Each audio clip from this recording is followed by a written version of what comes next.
Hello friends, welcome to my YouTube channel. Friends, यह sonnet John Donne के द्वारा 1610 में लिखा गया और इसे 1633 में पब्लिश किया गया था।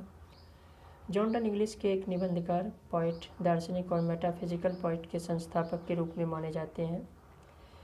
डेथ को एक पर्सन की तरह यहाँ पे वो एड्रेस करते हुए कहते हैं। यहाँ पे वो डेथ का यहाँ पे पर्सोनिफिकेशन किए हैं, यह कहते हुए कि मृत्यु को इस बात में अभिमान या घमंड नहीं होना चाहिए कि वह लोगों के जीवन को छीन लेता है।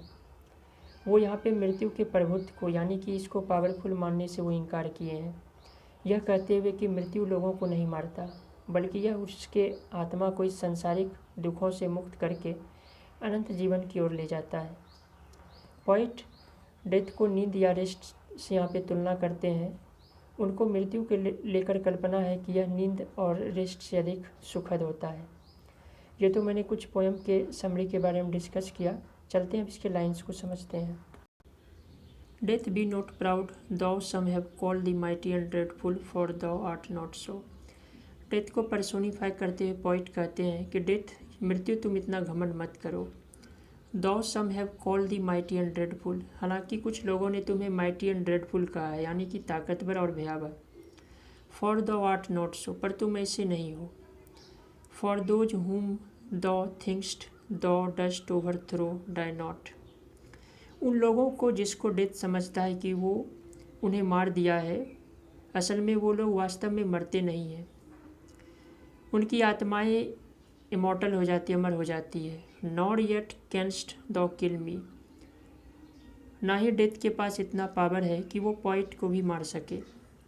यहाँ पे डेथ को पॉइंट ने पुअर बताया है क्योंकि यह बिल्कुल ही पावरलेस है।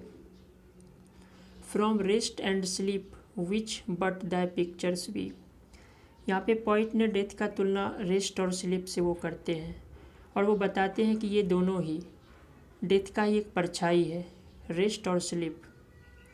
जब व्यक्ति आराम में या सो रहा होता है तो वह एक मरे के समान होता है, मरे हुए के समान।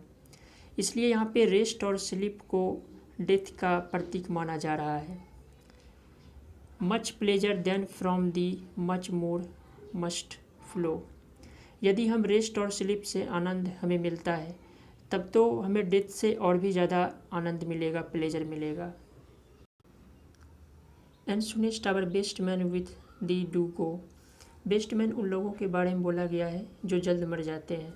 मृत्यु केवल शरीर को मार सकता है, ना कि सोल को। Rest of their bones and souls delivery, death के बाद यहाँ पे जो बोन्स है ये शरीर के बारे में बोला गया है कि मृत्यु के बाद शरीर को रेस्ट मिलता है और सोल फ्री हो जाती है, वो अमर हो जाती है। Thou art slave to fate, यहाँ पे बताया जा रहा है कि डेथ जो है वो किस किस चीज़ का स्लेव है, गुलाम है। तो thou art slave to fate chance kings and desperate men, यहाँ पे उसके लाचारी को बताया जा रहा है कि मृत्यु तकदीर का, क्रूर राजाओं का और निराश लोगों का स्लेव है। And dost with poison war and sickness dwell, मृत्यु अकेले अपने से कुछ नहीं कर सकता, बल्कि ये किस चीज़ पर डिपेंड करता है, तो पॉइजन पर, वॉर पर, सिकनेस किसी बीमारी पर। जब तक इसे पॉइजन, वॉर या सिकनेस का साथ नहीं मिलेगा तब तक ये किसी को मार नहीं सकता है। यानी कि इसे, मृत्यु को, डेथ को एक पार्टनर चाहिए, यह अकेले लोगों के जीवन को नहीं छीन सकता है। And poppy or charms can make us sleep as well, poppy और जो दूसरी तरह के जो मादक पदार्थ हैं उससे भी गहरी नींद की अनुभूति होती है और ये चीज़ जो है डेथ के तुलना में अधिक आराम प्रदान करता है। सो यहाँ पे लिखा गया था, and poppy and charms can make us sleep as well and better than the stroke, why swell'st thou then, और यहाँ पे पॉइंट पूछते हैं कि तब तुम इतने घमंड से क्यों भरे हो। One short sleep past we wake eternally, point कहते हैं कि मृत्यु अस्थायी दुनिया और अनंत जीवन के बीच का एक छोटा चरण है, यानी किसी पर्सन के मृत्यु के बाद उसकी आत्मा का पुनर्जन्म होगा।